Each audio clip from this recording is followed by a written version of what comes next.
Welcome to the June 16th meeting of the planning board. We have 6 items on the agenda. It's currently being recorded both auditorially and visually. Roll call, please. Tim Palmer. Here. Terry Senecal. Here. Debbie Blake. Here. James Sherman is excused. Melina Tamer is excused. Sarah Kay. Here. Joseph Krupka. Here. It looks like we have 5 permanent members, no alternates. And I'm going to ask that anyone who may have any conflicts of interest to disclose on any of these projects, please speak up and begin to address the project. Item number 1 is the Mortensen subdivision. It's a request for a 2-lot subdivision of a 6.15 acre lot, resulting in lot 1 being a 3.86 acre new buildable lot. Lot 2 being a 2.29 acre lot to be merged with an adjoining lot. It's located on Wallace Hill Road and Durand Road with public water and public sewer, zoned R2, tax map parcel number 193.3-16.1. Owner applicant is Andrew Mortensen. Dean Lajaway is the surveyor, and we're here for a secret determination and detailed preliminary plan review. Thank you. Yes, go for it, please. Alright, so here we are. Durand Road's here. Walls Hill Road is here. You guys approved a Pellerin subdivision last fall for this bottom right corner. Number 2. There are some wetlands. This map isn't accurate to the location of wetlands, but there are wetlands in the property. And this is the subdivision, so this lot would be its own with frontage here and frontage here, and then this portion is being merged with this lot, and it's existing with a house on it. We don't have any other review comments. It's pretty straightforward, small subdivision. Lajaway, you have anything to say? The wetlands are questionable because they're on court, and your Supreme Court made a decision about these type of wetlands, so. Is this a recent decision? Or not decision? 2024. Okay. But yeah, so basically it's straightforward, split and merge. One lot being merged with the joint, and one covered. In general, wetlands regulations right now are in a little bit of flux, but there's not any structures proposed for this current subdivision, and there is land that could be developed for a house, so it's not of any concern. Definitely would be fair distance away from Right. questionable. Is this the wetlands rule that says they have to be connected? So, Waters and. Yes, that's part of it, Yeah. amongst a slew of other documents, but Yeah. it's got nothing to do with us teaching us. Okay. So.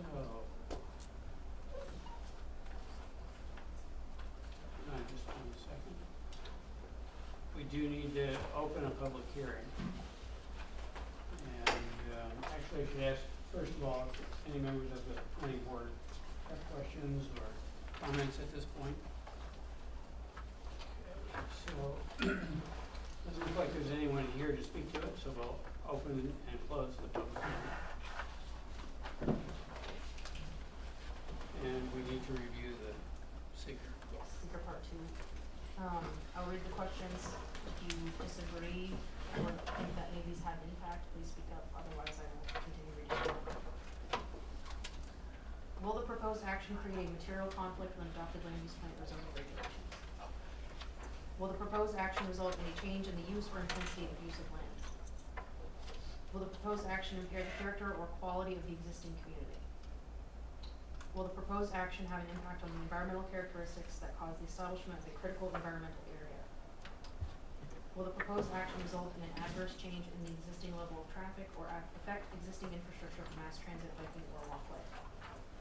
Will the proposed action cause an increase in the use of energy and it fails to incorporate reasonably available energy conservation or renewable energy opportunities?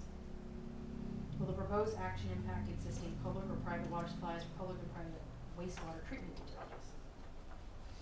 Will the proposed action impair the character or quality of important historic, archaeological, architectural, or aesthetic resources?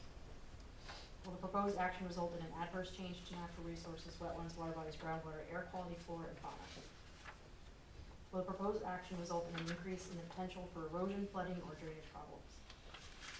Will the proposed action create a hazard to environmental resources or human health?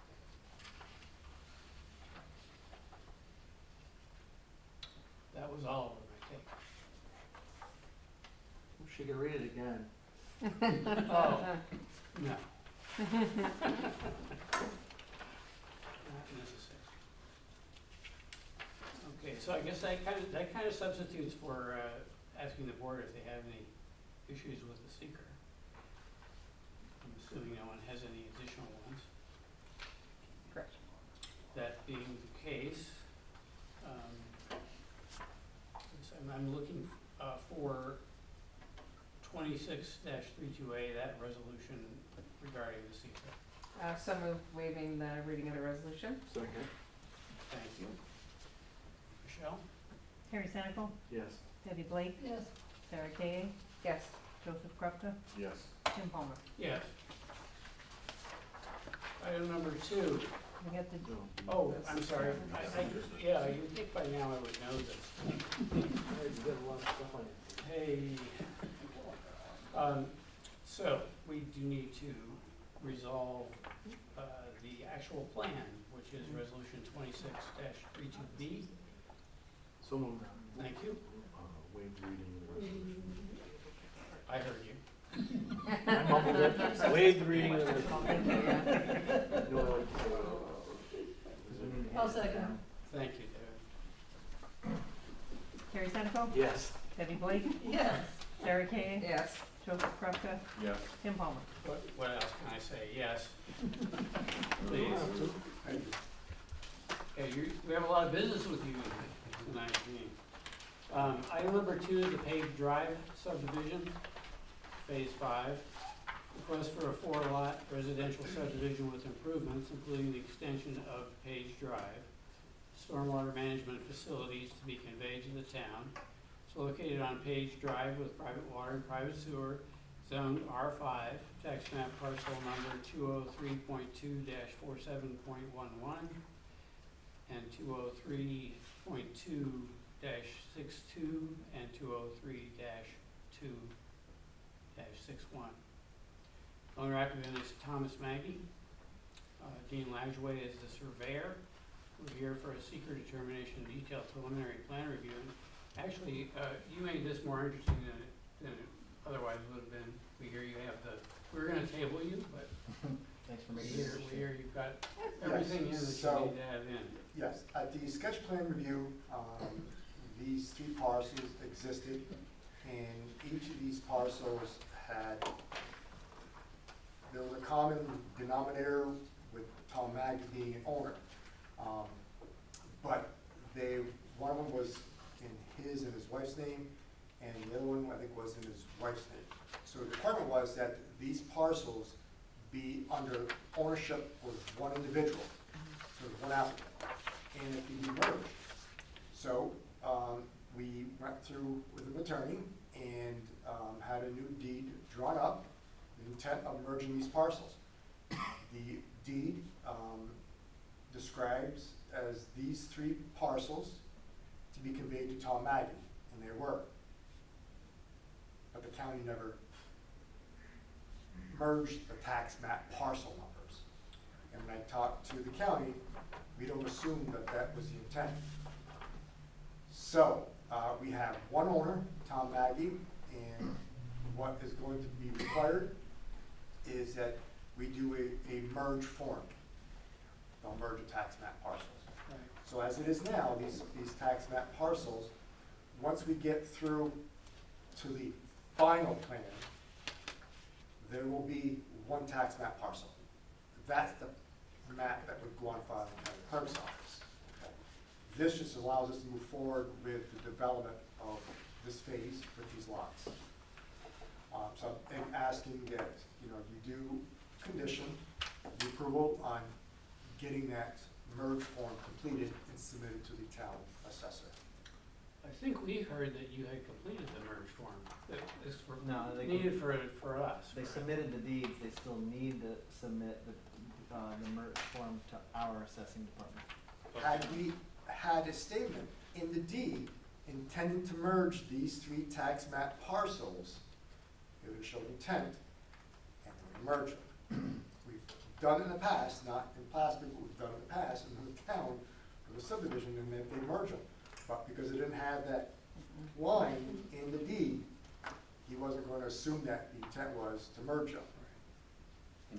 So what, I'll do the typical quick walkthrough here, but Please. where we ended was, rather than seeing this parcel as one large piece of land, on the subdivision map that Dean submitted, you know, he presumed these were gone, so the subdivision layout works and looks good.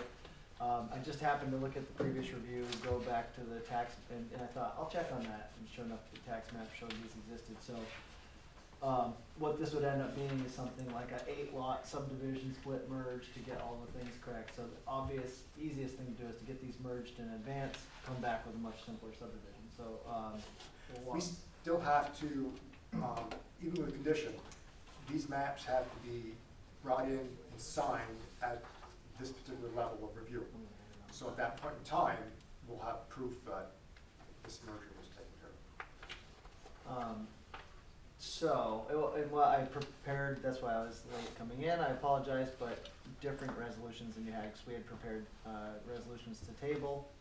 So there are resolutions to consider, detailed plan approval, subject to those conditions, but they're sitting here, and I'll hand them out before we move on.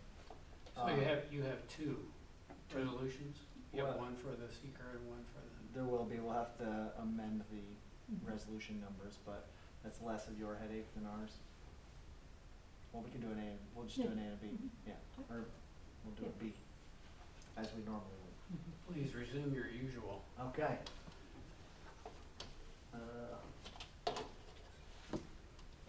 Uh-oh, battery's dead?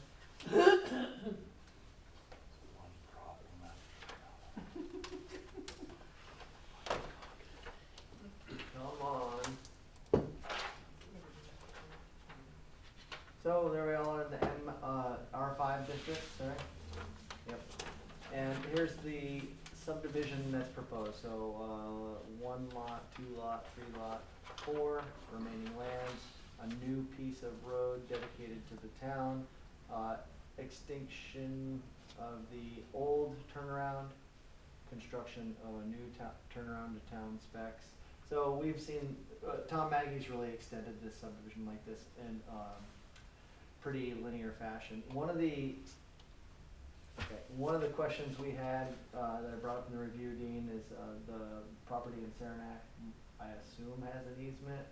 If not, it probably should. It does. Be shown on the map, so it's clear that, you know. It is shown.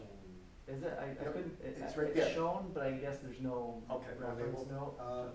I didn't see one. Yeah, there's a 20-foot right away, that parcel. Referencing that, we have all of our other standard comments about, road, you know, inspections, built to town specs, all the things that have been at all the other phases of this subdivision identical. Stormwater review, we've done that, we've provided that to the engineer that developed the stormwater report, that was a third-party review. The rest of our comments are standard. I'm gonna hand out these revised resolutions to the board. So this is kind of your typical one that you would have seen, should it have been a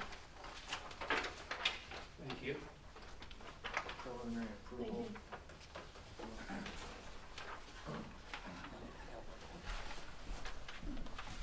And there's nothing really special about this resolution other than it is crafted to potentially approve the subdivision, but we did put the, there is a line in here that is, you know, subject to, comments, made in the review, but I would recommend, if you do consider moving forward with this, one, of course, we have to review seeker, but also we would add to the discussion, items that it's subject to the submission of the merger form prior to, certification of the detailed plats.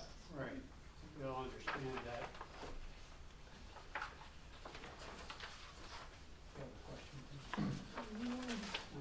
A little bit confused on how this all goes together.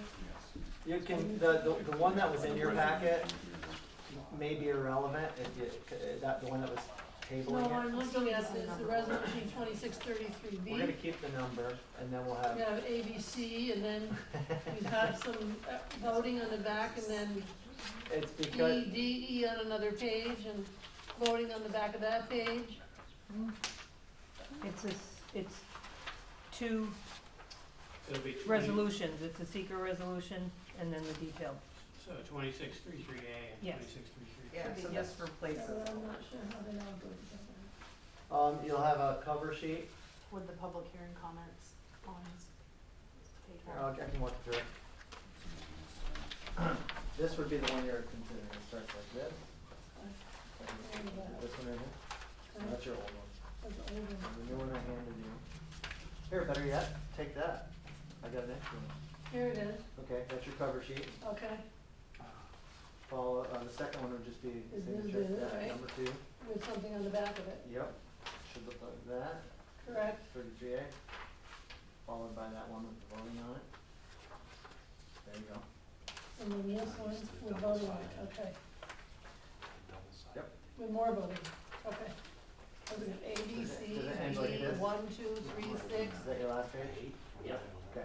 Okay, they were just out of order That today. should go cover sheet, seeker resolution. Got it. Detailed plan. That's So this replaces. Should we read this because we haven't had it before? I Or don't do know. we waive the reading? Okay, probably does.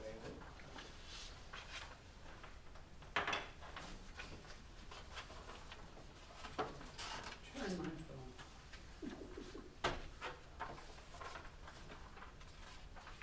If you're not comfortable, and, I can read through it. I don't mind doing it. I would request that you would read. I'll read through it. It's, Yeah. Do you wanna do public hearing first? Sure. public hearing and seeker would be appropriate to do first, then I can read this and you could consider whether or not you concur with it. So I'm assuming there's no one here to speak to this. We'll open and close the public hearing. And we're ready to hear the questions for part 2. Yeah, so this you don't have in front of you, but there's no magic about it. It's the same part 2 Jessica just read, except we had originally prepared your packet for tabling, so it wasn't included. That's the only reason we don't have it for you. So again, I'll read 1 through 11, the questions of part 2. Feel free to speak up at any time. If we don't hear from you, we'll assume that you don't have a comment. If you have a comment, please bring it up. Part 2 of the EAF. 1, will the proposed action create a material conflict with an adopted land use plan or zoning regulations? Will the proposed action result in a change in the use or intensity of the use of land? 3, will the proposed action impair the character or quality of the existing community? 4, will the proposed action have an impact on environmental characteristics that cause the establishment of a critical environmental area? 5, will the proposed action result in an adverse change in the existing level of traffic or affect existing infrastructure for mass transit, biking, or walkway? 6, will the proposed action cause an increase in the use of energy and it fails to incorporate reasonably available energy conservation or renewable energy opportunities? 7, will the proposed action impact existing public or private water supplies or public or private wastewater treatment utilities? 8, will the proposed action impair the character or quality of important historic, archaeological, architectural, or aesthetic resources? 9, will the proposed action result in an adverse change to natural resources, wetlands, water bodies, groundwater, air quality, flora, and fauna? 10, will the proposed action result in an increase in the potential for erosion, flooding, or drainage problems? And 11, will the proposed action create a hazard to environmental resources or human health? Any comments on those items? Doesn't look like.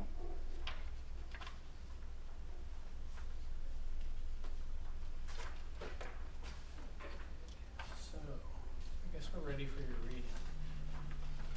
Okay. So, just before the meeting, in light of knowing that other information was gonna be presented to you, we have prepared a draft resolution to consider a seeker and the detailed preliminary plat approval. So I'll briefly read the seeker so you know that there's no changes from usual. Whereas Part 617 of Environmental Conservation Law, State Environmental Quality Review Act, Section 80113 provides for the review of any action to determine the effect of said action on the environment, along with any related administrative procedures for implementation, authorization, or approval of said action. Whereas Part 617 of the ECL provides for an involved agency to review any action for the purpose of determining the effect of said action on the environment. And whereas the determination of the effect of said action on the environment will be necessary to determine whether a draft environmental impact statement is required. And whereas the town's planning board is considered an involved agency in accordance with state and local laws for the purpose of assessing the effect of this project on the environment and whether or not said effect is significant enough to warrant the preparation of a DEIS. Whereas the town's planning board has determined that the project is an unlisted action in accordance with environmental review procedures and a coordinated review will not be done. Therefore, be it resolved that at the planning board meeting, the town planning board has reviewed Part 2 EAF and has not identified any moderate to large adverse environmental impacts. And therefore be it resolved that the town's planning board does hereby receive and place on file the subdivision applications, maps, plans, completed EAF, and other related materials submitted.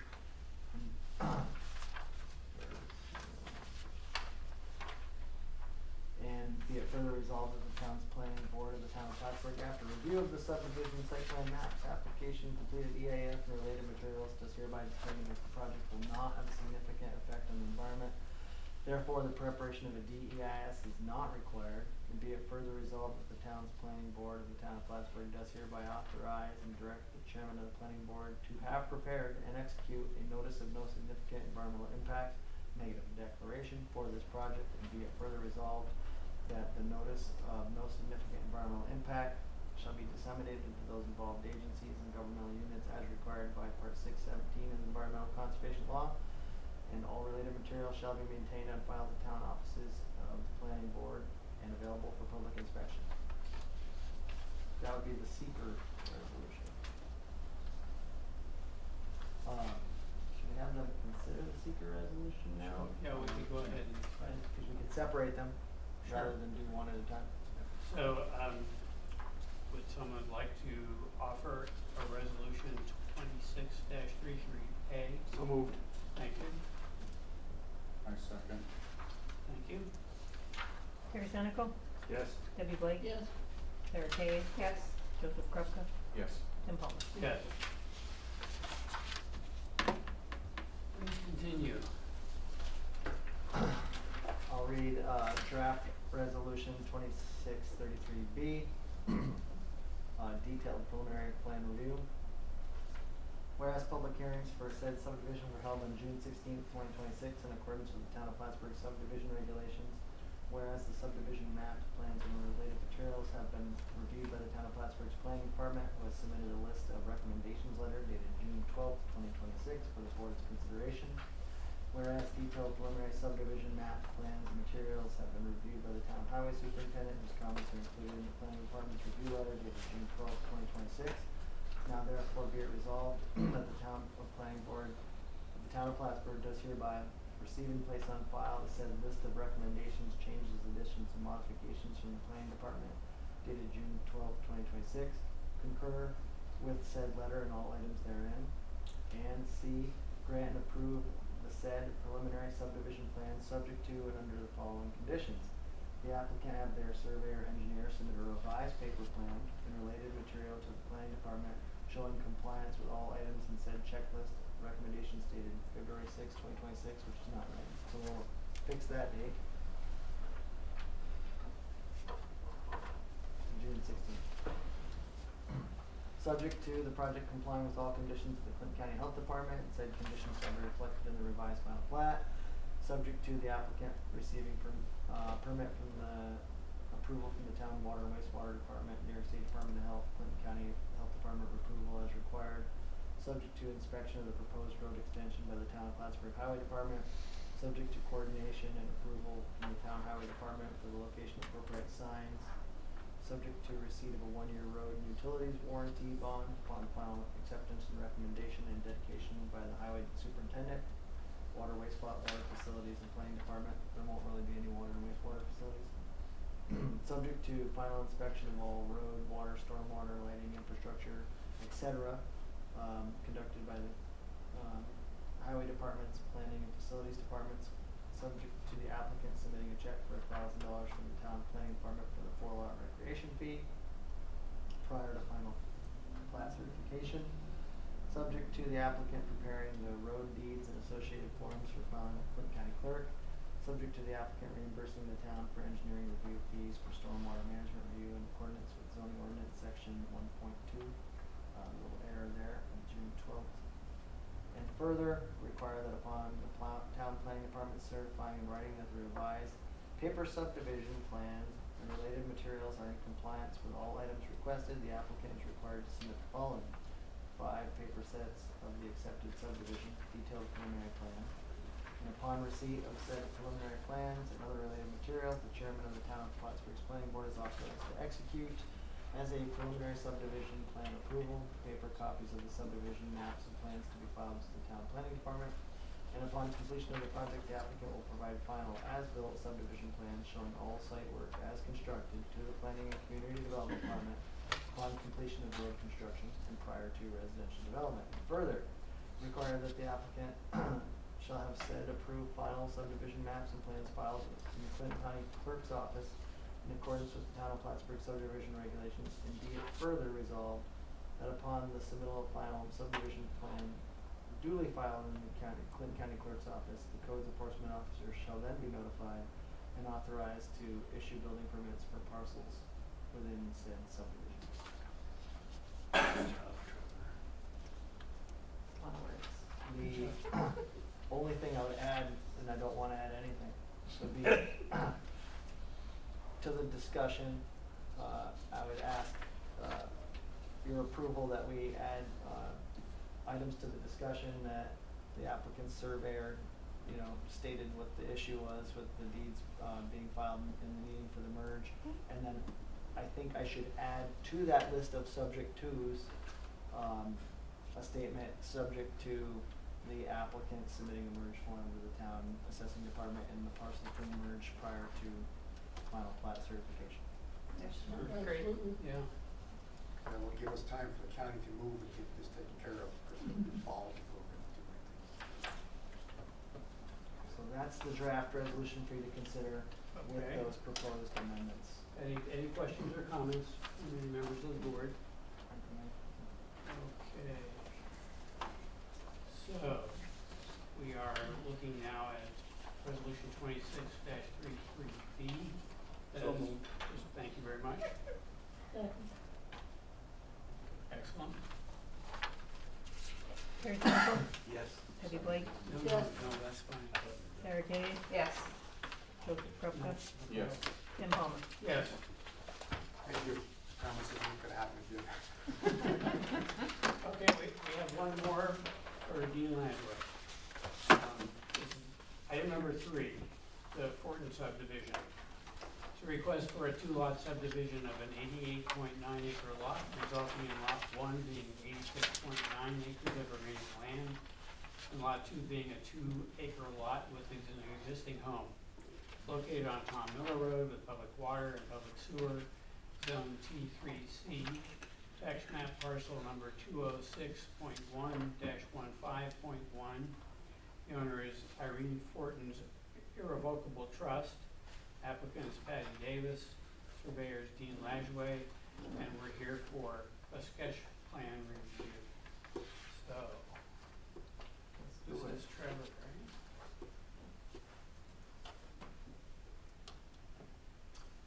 We're on Tom Miller Road. And big old chunk of land that extends all the way to 374. We're gonna be looking at the homestead right here. Zooming in, you can see, old farmland. And the residence that is proposed to be subdivided out. Some on-site views, you've all driven past it 10,000 times, you know And here's the proposed subdivision, pretty straightforward. You can see that this lot would be created to make a residential lot. Not an extensive amount of comments on this. It's at sketch, but again, you can see very simple, complies with the town subdivision regulations. Very little comment. If the remaining lands want a separate driveway, it's a county highway, so they'd have to apply to the county highway department. It's served by public water and public sewer, but nothing is proposed at this time. It's simply a subdivision, so of the one lot with no proposed development of the remaining lands at this time. Any questions or comments from the board? I'm assuming, did you have anything you wanted to ask? I submitted this in May of this year. Where'd that snow come from? Google Maps. Okay, that was it. We just, the intent is we want to take the house out of a large lot. Trying to set up in such a way for future development of the property. Really hard to know exactly what's gonna happen until somebody comes in. There'll be a modification, maybe they'll buy the house lot and do something totally different. But this is the first step. The applicant wants to put the house on the market, and and in the event that they have a sale, then we need to parcel out the 2-acre lot. Chuck? Just ask one more time. Any questions or comments? No public hearing is required. Does staff want to review the seeker part 1 at all? Just that they submitted a seeker part 1, they completed the EAF. We didn't see any items that really stood out to us, and we recommended that it be considered an unlisted action. So, I'm looking for a motion to accept resolution 26-34 for the sketch plan. So moved with waiver of the resolution. Thank you, Joe. Second. Thank you, Sarah. Terry Senecal, Yes. Debbie Blake, Yes. Sarah Kay, Yes. Joseph Krupka, Yes. Tim Palmer. Yes. Thank you. Thank you. By the way, I also wanted to say there's a lot of institutional survey power in this room. If the room gets hit by a bomb, no surveys are getting done here for some time. So He's doing that, and we're all different rooms. if you know a young surveyor, you might want to, or somebody who's aspirational and wants to learn surveying, there's a bit of a crisis right now in surveying. We're not getting any younger. Yeah, no more young ones anyway. I'm ready to retire tomorrow. Don't Sorry talk about about it. it. So, Item number 4 is the, I could afford it. yeah. have a good evening. Right. Off-road towing site plan. It's a request to construct a 2+ or minus acre fenced-in contractor storage yard to store towed vehicles in the 5,100 square foot commercial building to be used as an office space and an automobile repair facility. Located on New York Road with public water and public sewer, zoned airport 2, tax map parcel number 233.5-86. Owner applicant is Douglas Hoffman. AES Northeast is the engineer, and we're here for another sketch plan review. So, this is Jess. So you're around the corner of Arizona's here, the airport property's here.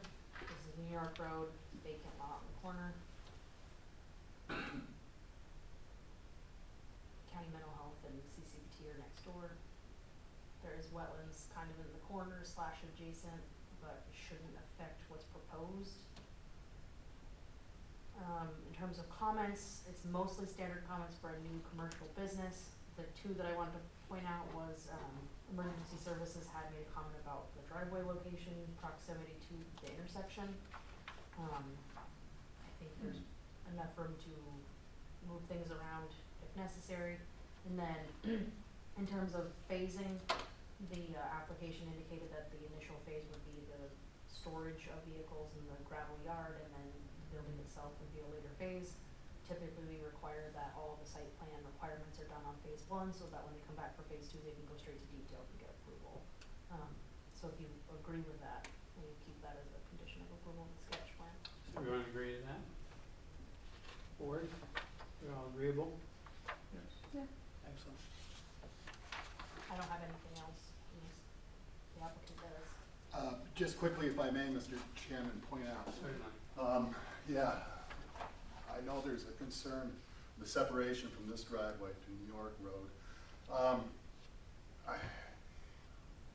Phase 2, the building here, is actually planned to be overhead doors on each end that you can actually drive a tractor trailer into, leave it there, work on it, and then drive it back out.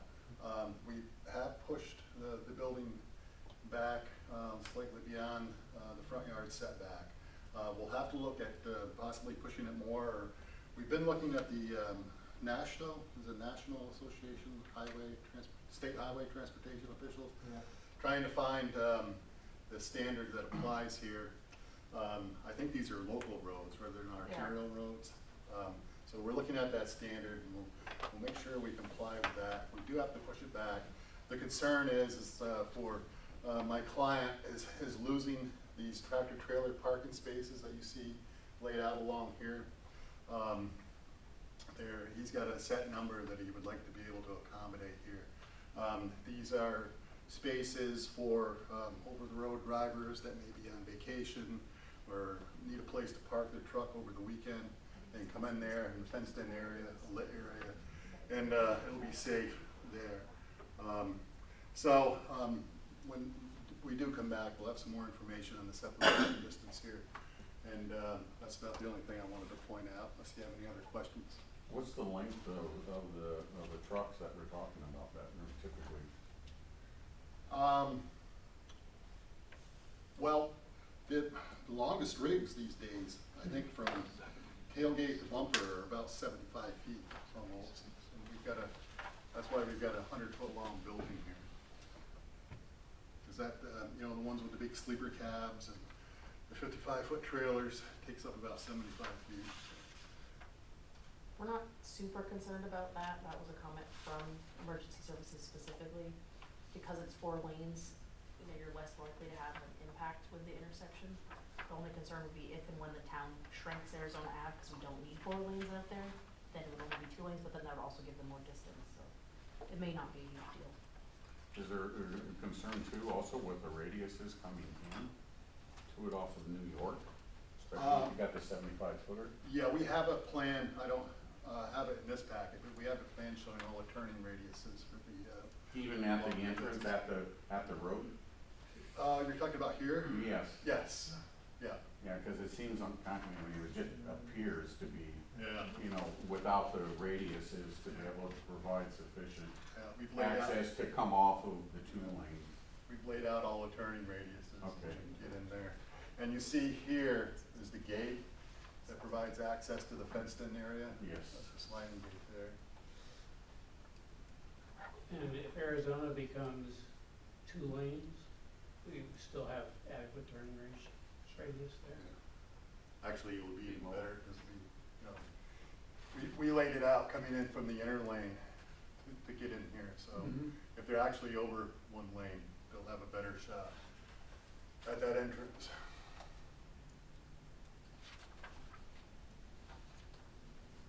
What's the definition of phases for the project? Phase 1 will be the fenced-in area, along with the stormwater detention, and then phase 2 will be the building and parking lots. Well, phase 1 will include the driveway throats. Phase 2 will be the actual building and parking spaces to serve the building. So while you're waiting for phase 2, they won't be doing anything there? Phase 1 will consist of accessing the fenced-in area for the storage of vehicles. But they won't be doing any operations there until they have a building, I assume. Right. Yeah. Which- Just a place to drop off. What driveway access would be built with phase 1? This one. To line up with the gate. So in and out off of the. For phase 1. For yes. phase 1. Yes. Yeah, because the fence starts right at the building corner and comes down. So until the building is built, this will be fenced in from here to here. So it'll be totally enclosed and secured. So he won't be having semis parked there at all? During phase one, yes. Yeah. The idea will be to accommodate semis, accommodate, wrecks, and, you know, impounds, that kind of a thing. So that brings up the fence portion, what is that supposed to be? The fence material. Fence The material? fence material will be chain linked with the, I believe it's the black, slats that go in the chain What, link those fence. plastic flags? A vinyl, yeah. What's the height? I believe it's a 6-foot fence. And you've asked for the details on that too, with the detailed plan submission, so we'll be providing, the pictures of what that fence will actually look like. What about some plants and trees and, you know, Well, the landscaping, to landscape around the fence? yeah, we do have a landscaping strip, available here from the highway boundary back to the fence. Which is how wide? About 10 feet here. The actual curb line is down here. So the curb to the right-of-way line is a substantial distance of about 20 feet or more. And then also this area will be maintained as green area, and this will all be lawn area until phase 2 is built. But we'll have a landscaping plan. Something to soften that right off of the main. Because tractor trailers are taller than 6 feet and wrecks as well, so Yeah, they'll be visible. I think you, And these are main highways out there on the base. because zoning ordinance limits fence heights. We do, it changed, I think it used to be 6, it may be 7 or 8 now. Yeah, I'll have to look, I But know it there doesn't, was conversation about it it. doesn't, Yeah, there'll be, say the trucks trees would be can't be visible. taller than 6 feet. Yeah, the backs, you know, if there are tractor trailers backed up to the fence, they will be visible from Arizona. And this will be an overnight place for tractor trailers? Overnight or an extended stay, say, over-the-road drivers on vacation or, Hmm? You said vacations, weekends, vacations, or park your trucks, so they want their trucks someplace safe. Well, I realize that, but they can stay right there in it. Well, no, they won't. supposed to be holiday. They won't be allowed. They'd have to drop off. They got pick up. cabs, Yeah, they they'll- got cabs. No, that'll be, I was told that that'll be strictly enforced. No people occupying the secure area, the fenced-in area. Mhm. And then the other trucks wouldn't be safe. We'll figure out The the other fence trucks thing wouldn't be with safe. codes Yeah, department. we'll get you a fine line from that, and then Yeah. we do have the landscape requirements for A2. Oh. Obviously, the planning board wants to see, you know, some trees planted along, at a minimum Arizona, so, but you said you'd submit a landscape plan with the Yep. detail. So what happens if phase 2 doesn't occur? Is there any issue with that? There shouldn't be, because they should be compliant with all site plan stuff from phase Okay. 1. Yeah. Makes sense. Stormwater, landscaping, so, yeah, phase 1 would be fundamentally complete to support phase 2 if they don't Okay. get to phase 2. So that's why we used to approve multiple phases at once, but then people don't come back, and they're like half expired, but not really expired, and then they're under an old ordinance, and that gets too complicated, so now we Right, just if it was a approve. requirement, but if it doesn't occur, it's fine. Correct. So that's Right. okay. Yeah, no, that was my question. So has there been any discussion about waste disposal and thinking about wrecks coming in with oil and other liquids in them? Well, if you notice up here, it's a pretty sophisticated stormwater management system. The stormwater management plan that's required by DEC, the SWIP plan, takes that into account with your vehicles parked here. So that's why we have the 4-bay treatment areas, secondary treatment, tertiary treatment, and the settling pond after that. So we're confident that the stormwater system will address any surface runoff that comes from vehicles.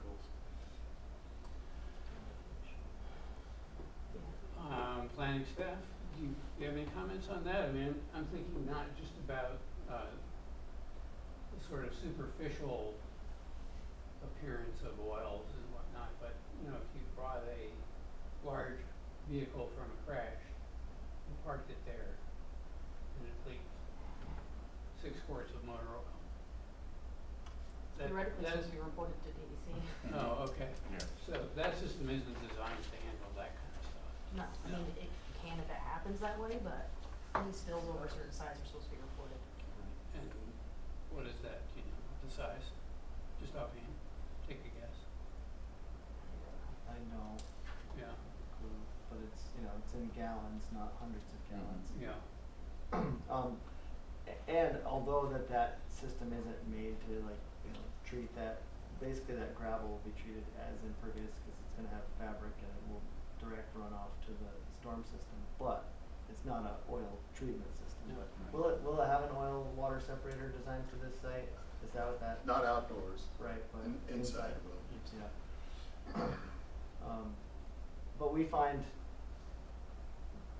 outside of our approvals, the DEC, you know, has pretty heavy regulatory environment around, you know, recycling facilities, storage lots like this around vehicles, you know, and that's where the kind of the whole stormwater system kind of came about, is parking lots and leaks and, but, I think it's a good question to ask. I mean, I'm not too familiar with the regulations around.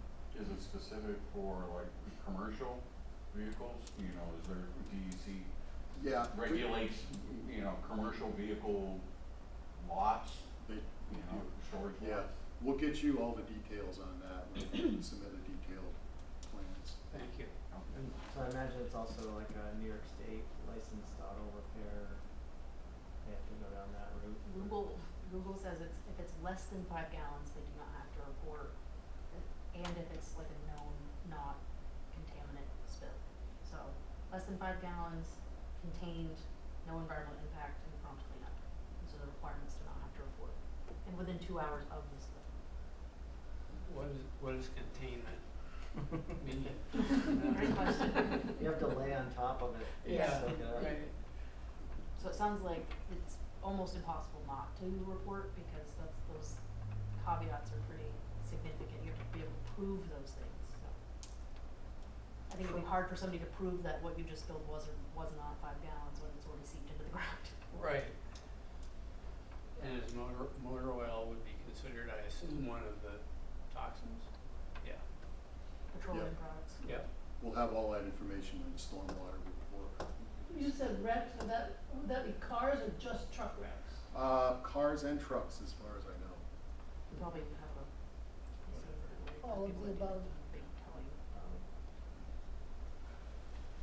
Probably similar to when you have these big, you know, all the asphalt paving and so forth, stone that they park the trucks on for like off the highways. And they have that same kind of, regulations that, because it just becomes a big traffic and storage area that has potential with commercial vehicles to be able to have some kind of waste or leak or, you know, diesel. Yeah. I know the engineer is working on the stormwater Okay. report. I know, we wanted to make sure that we at least had the sizing, correct before we advanced too far with this, so we know so we knew how much room was left, so, that'll all be, flushed out in the report. But that's all gonna be, is that all gonna be stone or? Yes. Okay. It's all crushed. Trevor, this sheeting that goes under the gravel, it's impervious? I wouldn't say it's 100% impervious. Well, yeah. But it contributes to it.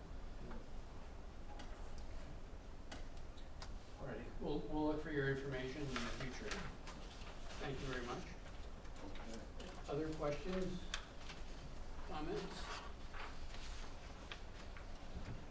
So it's just a sketch plan. Get it started.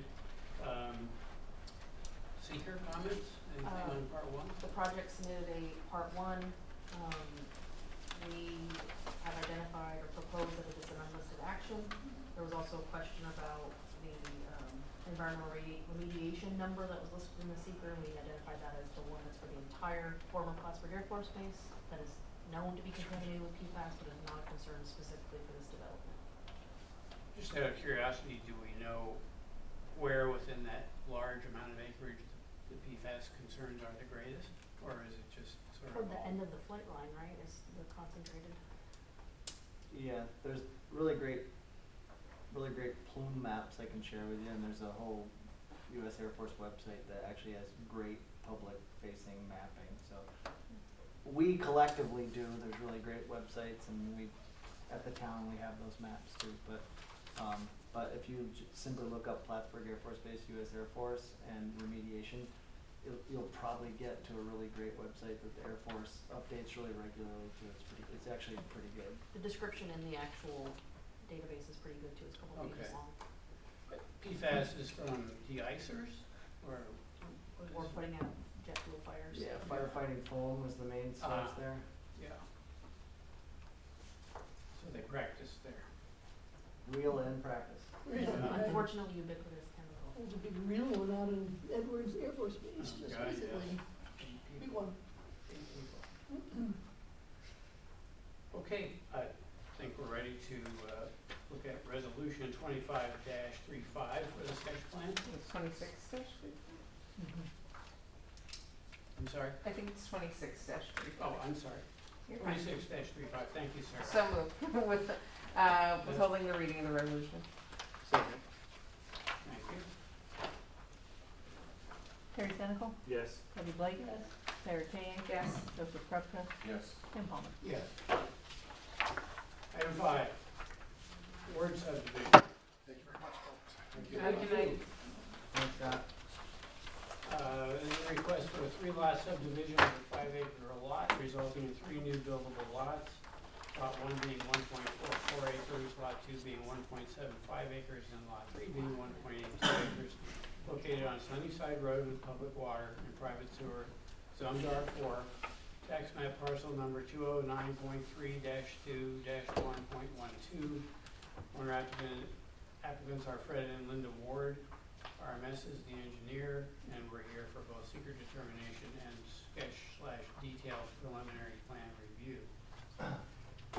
That'd be me. Go. Thank you, Mr. Chairman. Third surveyor, come on up. This is out on Sunnyside Road on Cumberland Head. Large parcel of land, part of a previous subdivisions that occurred, layman subdivisions, multiple layman subdivisions over the years. Used to be large tracts of land that, like most of Cumberland Head, have been slowly subdivided. So this is not on the lakeside, it's zoned R4. And this is just how we like them, simple and boring. That plot of land turned into those 3. Complies with all of the town's subdivision regulations for area, size, frontage. Overall, Jeff's brought us a nice boring subdivision. It's my goal, always. Yeah, I mean, it's ideal, as far as we were able to use soil information from the previous 2006 to show the landowner what would be for the 2 southerly lots. Suppose at any point in time, lot 1 or the northerly lot there, I can't see the numbers from here. Neither can I. He has a buyer in place for the middle lot. So he's gonna have the 2 lots on either side of him for sale for a period of time. I could see potentially a condition if those lots didn't get conveyed for 10, 15, 20-year periods. You may wanna revisit soils, but the reality is somewhere on that 2 acres-ish of each of those parcels is suitable.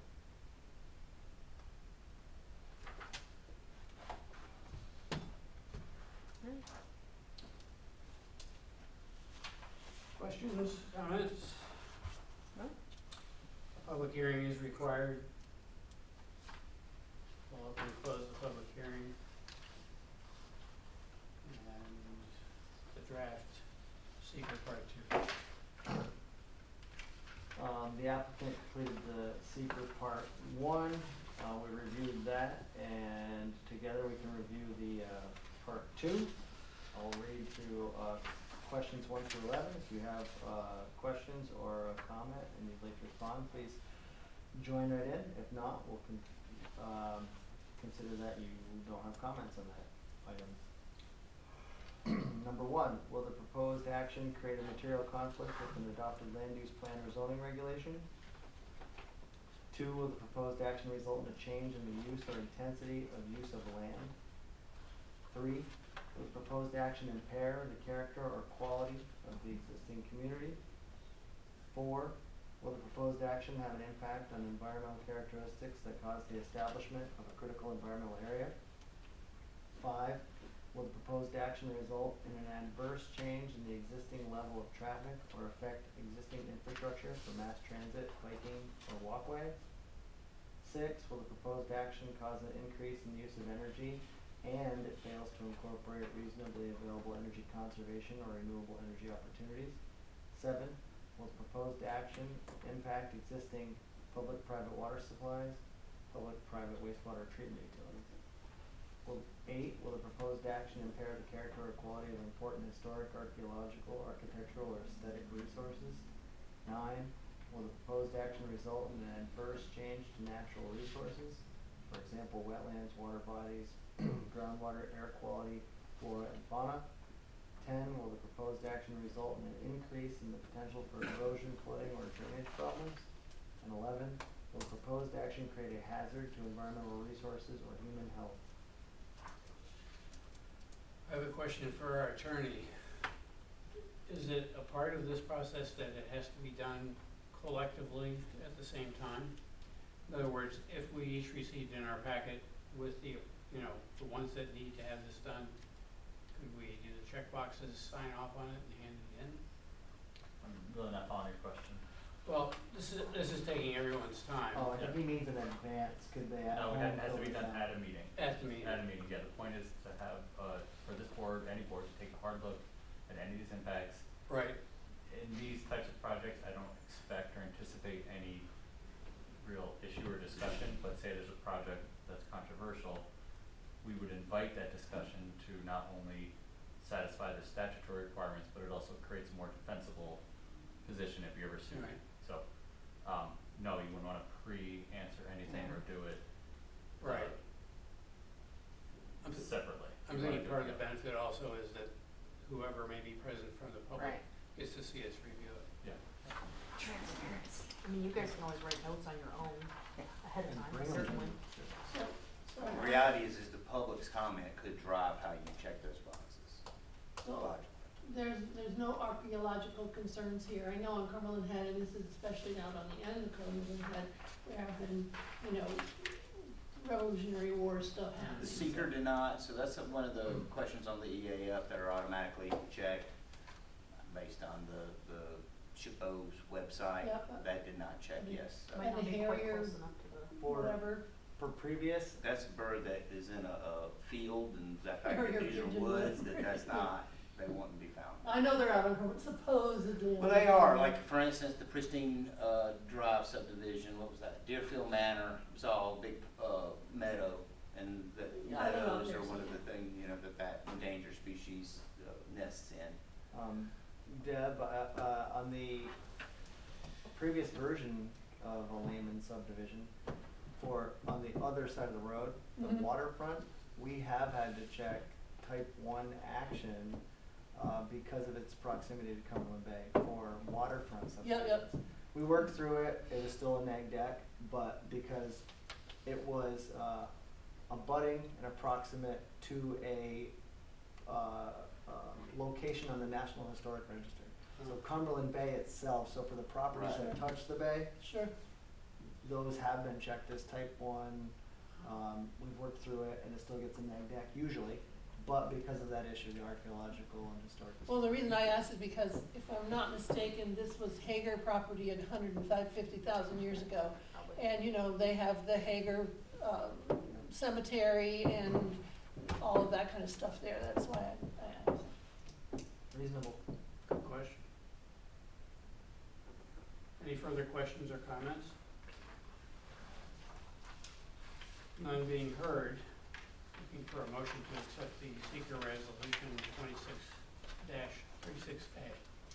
So moved, Thank you, Debbie. waiving the reading of the resolution. Second. Terry? Terry Senecal, Yes. Debbie Blake, Yes. Sarah Kay, Yes. Joseph Krupka, Yes. Tim Palmer. Yes. And before I go on to the next one, need a motion to accept resolution 26-36B for the plan. So moved, withhold the reading of the resolution. Thank you. A second. More complicated. Write my name and say, Terry Senecal, Yes. Debbie Blake, Sarah Kay, Yes. Joseph Krupka, Yes. Tim Palmer. Yes. Okay.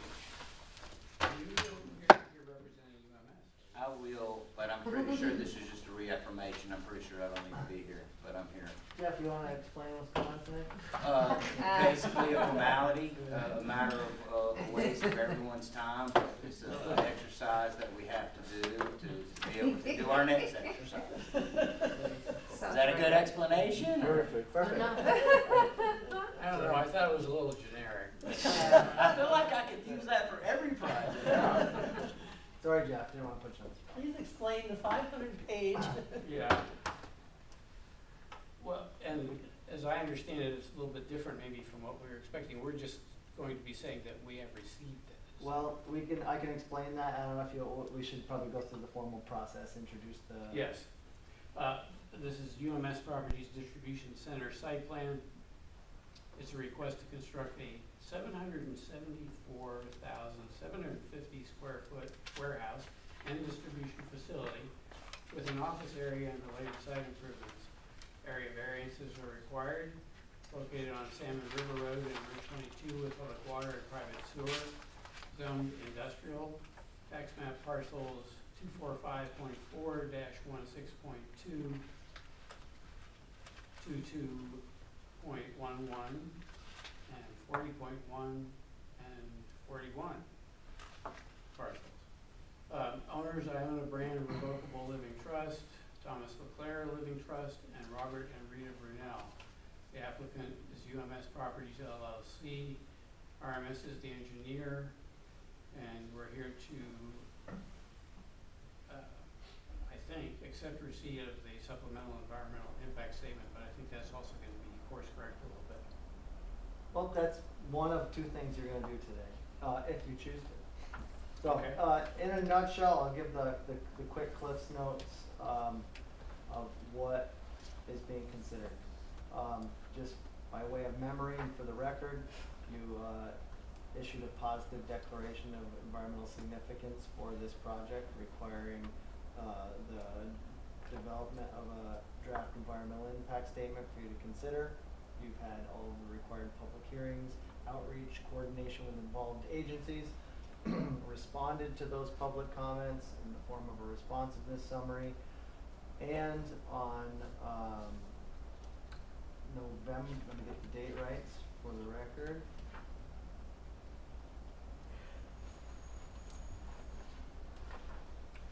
On November 24th, 2025, you accepted the final environmental impact statement submitted by the applicant as complete and directed those copies to be provided to all involved agencies. Subsequent to that, so that was a really important step. You basically said all of the environmental components for your review are complete. You have a final environmental impact statement.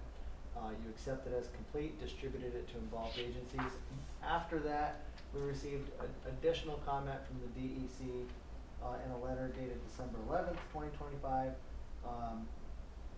making additional comment specifically regarding wetlands in disadvantaged communities.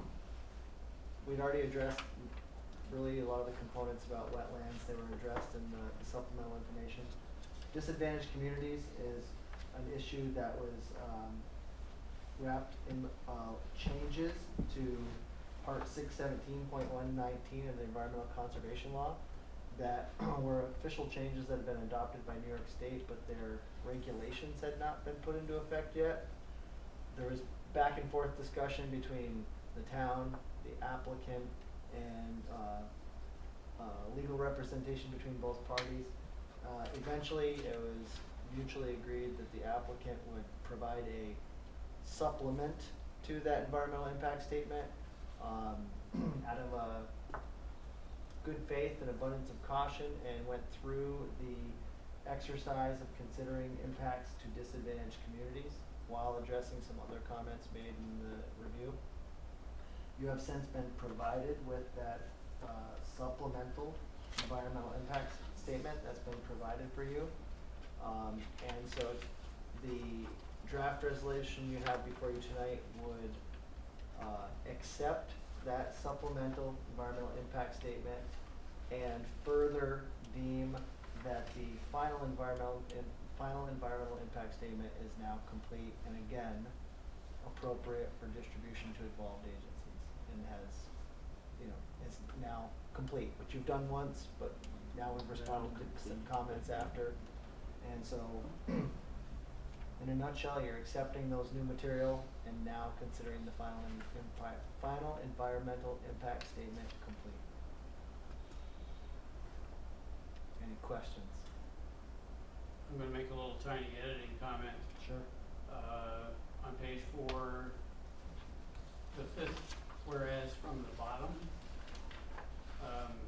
regarding DC Regulation 617.199 regarding actions that may impact, it should be may, rather than my.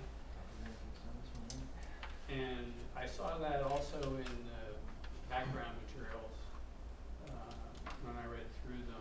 This was probably just copied right out There were of a couple that. other. Yeah, there were a couple other typos, and I would like to request that when we have a long report like that, that it be paginated, that it have page numbers. The one that I was looking at didn't have page numbers, and so it made it hard for me to say where my This edits one? were. It doesn't have any page, yeah, that one I doesn't don't have any page know numbers. either. Right, The one from us or the one from the applicant? This one does. yes. It's the one from them. Oh, the responsiveness summary, I have to take blame for that, that's my, Okay, duly noted. thank you.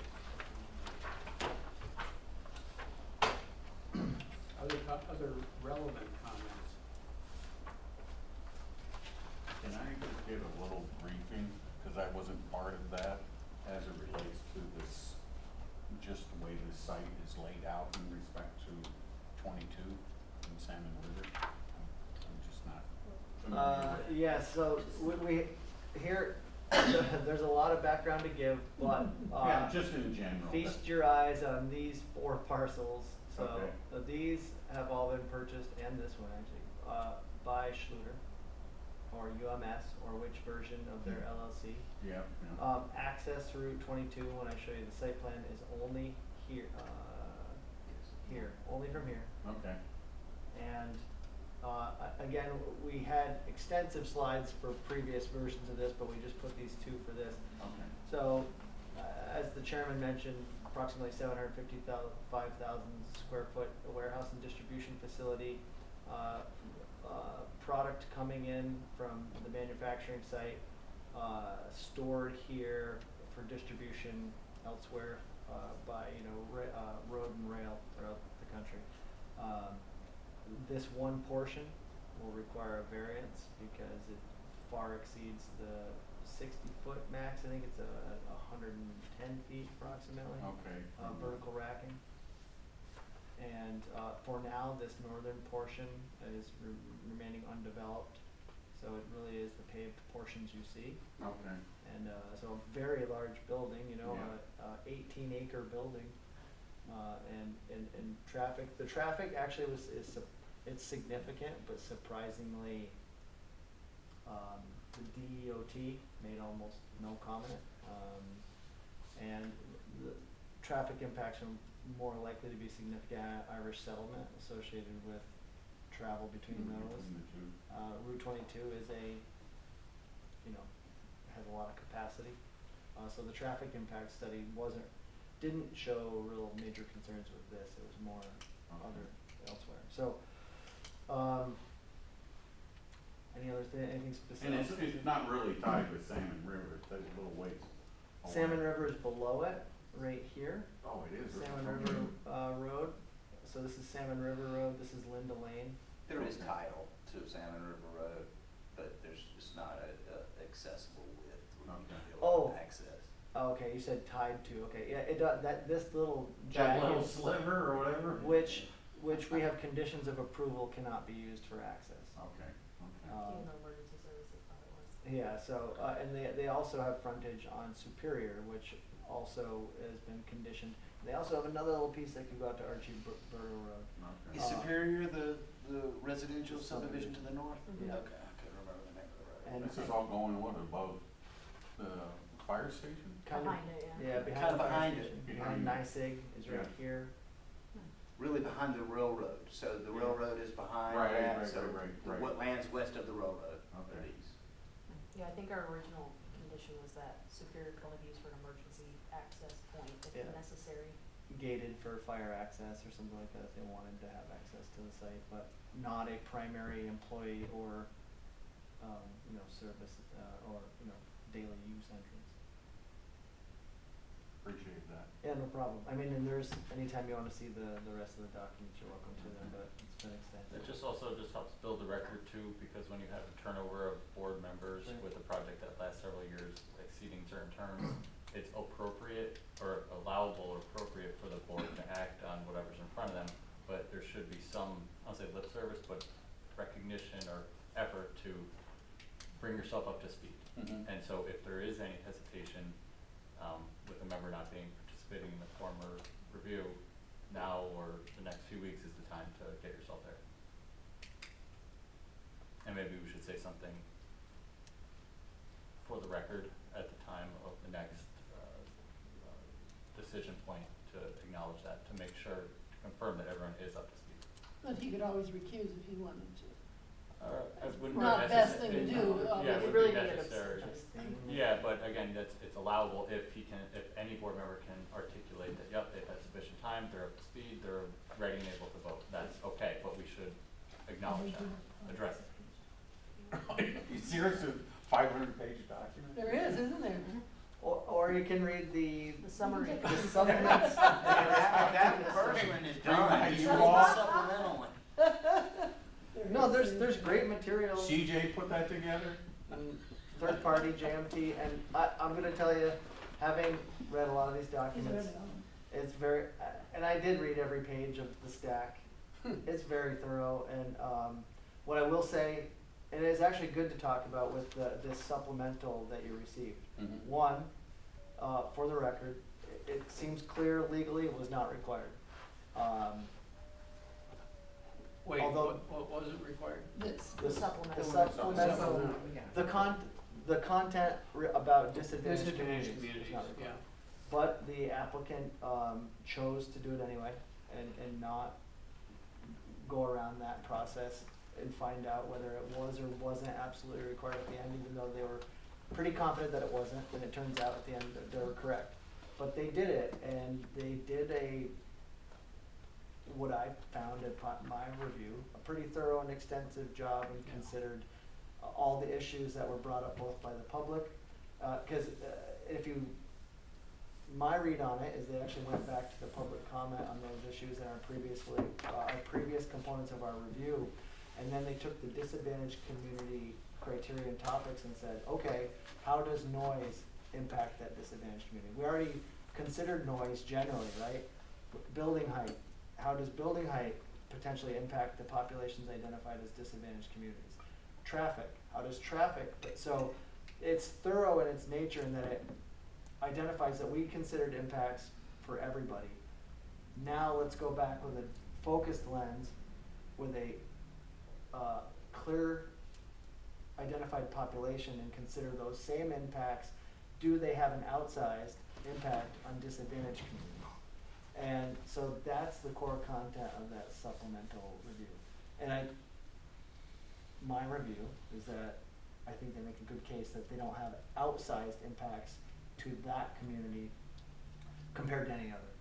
And so their conclusion, which I agree with in the responsiveness summary, is that they have made a good case that those impacts aren't outsized compared to the impacts they've identified for the public in general.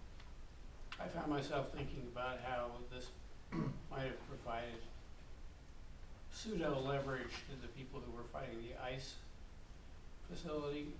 You know, that it could, that there's this new component of disadvantaged communities that they could have dragged out if it had been in It place. can and will apply to any project that is in a census tract that is considered to have disadvantaged communities, because it's and it's simply not a income. It's a complicated nexus that you have to come up with. It's like income, proximity to industrial activities, airports, roads. If you didn't know, the town is broken up into multiple different census areas, so it's never consistent from neighborhood to neighborhood. So it's census tracts, not zip codes. Yeah, exactly. Yeah. So it's not the town of Plattsburgh. So for this particular disadvantaged community, the main driver isn't even this project. It's the overall neighborhood's proximity to the former Plattsburgh Air Base. And then the median income ratios and that proximity identifies this certain geographic area, which these are the last parcels that even touch it. So as you go west, you would be away from it. Mm-hmm. So the neighborhoods to the east are considered it, and even if the income might not be low, they are considered a disadvantaged community because of their proximity to these outsized impacts of those other issues. So it's interesting how you get to that. So a project like this, you might be thinking, oh, they have to do this because they must be having these big impacts. Not necessarily. It's that they are located in proximity to populations that are located next to this other stuff Wow. that has an impact upon them. Um, So it's complicated. We could do a whole training on DACs and Yeah, DAs. just Yeah, on that and- part. And I would still barely understand it by the time I gave a training. refresh me, the property which they are going to lease or buy, how much extra property is around that? All of this property to the, oh, well, I'll go back. 'Cause they're taking, I think, 3 parcels or Four 3, They're getting, a they're ton. getting to get fee to all, I think it's 4 tax parcels. If you Okay. follow my line here, they're taking this big area. Yeah. Right. So it's a big, kinda like a left pointed hammerhead. Right, Yep. So this is 1, Yep. this is 2, okay. this is 3, and then that's 4. And as you can see Actually, from, sorry, I believe they're getting, they talked The about one going to the north. north. I don't know if they got it yet. I don't know or- if that, I don't know, I should keep my mouth shut. So around them, what's developable? Not much. On this side there is. No, and this lot is bisected by the river, Right. so, difficult, and it's wet. And that it's part of it is accessed off Linda Lane. I've talked to Yeah. that landowner before. right here, Yep. so, they have, That's Linda Lane, right? Yeah, Mhm. so they could theoretically subdivide that and develop housing in there if it was suitable for housing, but I don't believe that landowner has any interest in doing that at this Okay. time. and this one's, kinda landlocked, Yeah. so, sorry. But that's even future. And this is there, so when you look back at this, so now seeing that this is, parts of this may be difficult but could be developed. This one is almost totally on the other side of the river. And this is railroad tracks. And then this is all developed, so once you get to this, you see neighborhood, railroad tracks. Okay. This is that big empty parcel, and this Got it. one's kind of above the river. So Debbie, are you asking how many acres or whatever are in that northern section that could be developed? Or- Well, they're talking about, housing and so on and so forth, and I'm thinking, well, right now, there's not an awful lot around this, but could there be in the future? Well, You could certainly Maybe. fill in around them, Not but if they're really. there already. The thing about that would be, You're right, it'd have to take some substantial design and construction costs to be able to make that accessible. exactly, so, the. because they have such a lot of property there in the middle of between these two roads. And if I'm not mistaken, a lot of that northern portion of this project is gonna have to be the replaced wetlands. I think you're right, absolutely. The Which- interesting irony in the future though would be if a neighborhood chose to develop there, they'd be choosing to develop next to the, To an industry.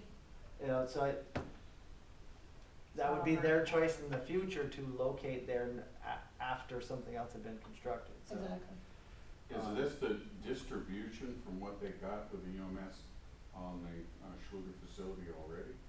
Or is it for the northeast region, or? Primarily their manufacturing facility already here. Right, you know, they got the It EMS won't be manufacturing. only used for that, but primarily it may be involved with some Canadian stuff too, so they get into some of that, but at one point they were gonna build another second manufacturing facility on Irish Settlement Road. Most of these board members reviewed that, but that has since, at least through the media, going to Georgia. But South Carolina, they, No, it's not. but they, He's an expert. Schluter Mama's claims. from the south too, I know that. The applicant claims to us that they need to build this regardless, whether they're building another manufacturing facility here or sending it elsewhere, they still need this for existing conditions. Mhm. And wasn't there some justification for, less travel required? Stuff Yes. doesn't have to come in from outside. Because they have occupied so much warehouse space throughout the county. Right. And this would be condensing and getting rid of a lot of those uses. This is then combining all of those that they have. They which I probably know- won't completely be all gone Oh, yeah, I don't because they know have about so all of much it. capacity, but I it will do know that eliminate several. They've had it that way for years, so. TDC may have actually building for rent, you know, instead of 100% occupancy all the time, with Schluter. I did a lot of those buildings, did their office buildings. So now we're going to accept or not accept this. And Thanks again. should I read it? Well, I don't, I mean, it's up to the board, but You could maybe just jump to the therefores, maybe? I don't know. what's mean, the purpose of, I mean, is, Well, what do the you- other one made sense because the board hadn't seen it, is Yeah. there any? The only edits to this were really the typo stuff, the ones that the attorney had changed that I printed before you guys. There's nothing substantive. changed. Most of this resolution, as you can see on the first page, numbered page 2, just for you, Chairman, is really history. So it's a recalling of all the dates of your previous actions. Right. Page 2 was identifying what I had given as history of your previously declaring the final environmental impact statement complete and distributing it. And then the large paragraph on page 3, 4 up from the bottom, is where I cite the DEC's new regulation. And below that is identifying that it actually doesn't apply to this review. And then finally, on the therefores, I list the actions that you'd be considering, which is to now incorporate this supplement and deem the FEIS as submitted by the applicant complete, and again, direct them to be provided to all agencies as we did last time we deemed it complete. And that you cannot act any further on this for 10 days. And so, means really for all practical purposes, this board won't be considering any additional action on this project, at least until the next meeting. So is that 10 days, does that clock start after the other involved agencies have received their copy? Or? No, so that's part of the 10 days is, it allows us to distribute it, but we're not, and sorry if I'm, but I know where you're going. we're not waiting for them to respond at this point. We've already distributed versions for them to give us comment. Right. And now this board's authority is to deem the environmental impact statement complete, and you're saying it's complete, we're sending it off to you. We could receive comment again, but that doesn't mean we Well, have we wouldn't to incorporate do it. anything with It's it. done. We wouldn't have to. You can always do things, but, So this is kind of an FYI, this is where we ended up. yep, they've been involved agencies, so, it's, their right to receive the final, impact statement. So we can take further action in 40 days, is that correct? 10 days and then 30? After 10 days you could, but as a practical matter, you're not meeting for another 30 days, plus or minus. Yeah. Which means we can't do it next. No, you're okay, you could, Yeah. if you had to have bi-weekly meetings or something, you could have done it after the 2 weeks. Got it, In this okay. case, you're not meeting for a month. Okay, So at least. yeah.